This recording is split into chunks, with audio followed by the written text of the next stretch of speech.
In this video, we're going to once again combine a couple of steps, a couple of techniques in factoring. We're going to make sure that we look for a greatest common factor and perhaps also check to see if our polynomial is the difference of squares. So greatest common factor and difference of squares. We know how to do both of those. Let's see if we can recognize that we need to use both of them. The first one asks you to factor this binomial of 80r squared minus 125 completely. All right, I am always supposed to look for a common factor. Well, 80 and 125 both have a common factor of 5. 5 goes in there 16 times, so it's 16r squared minus 5 goes in there 25 times.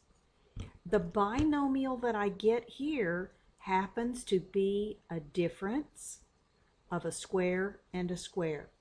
So I will keep that common factor of 5 and I'll factor this difference of squares into the sum and difference of the square roots. The square root of 16r squared is 4r. The square root of 25 is 5. Nothing more can be done. But don't lose the 5. It is a factor. What if I have 9xy squared minus 4x?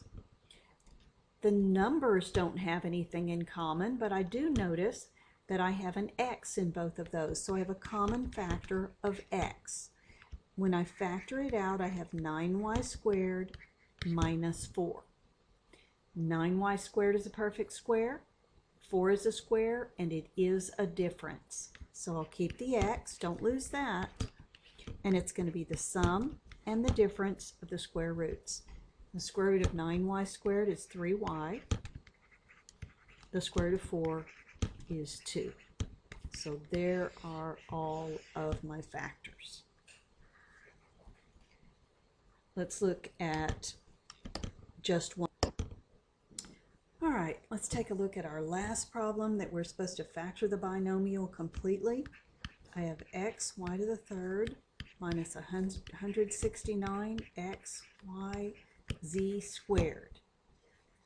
There's not a numerical factor that's in common, but both of these do have x's, so that's a common factor. Both of these have y's, y to the third and plain old y. I can take no more than y to the implied first power. So that's my common factor. Divide by xy, divide by xy.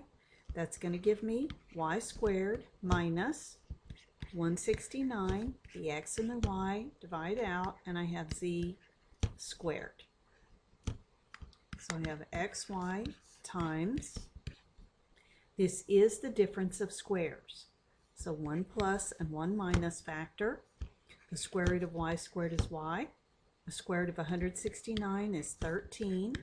The square root of z squared is z. So there are all of my factors, and they all have to be included in the answer.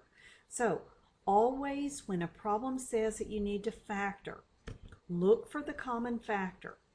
You might then have to use trial and error if the remaining polynomial is a trinomial.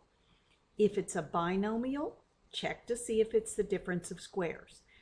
Don't forget, there are problems that you take out a common factor, and that's all you can do. So sometimes it's one technique, sometimes it's multiple techniques.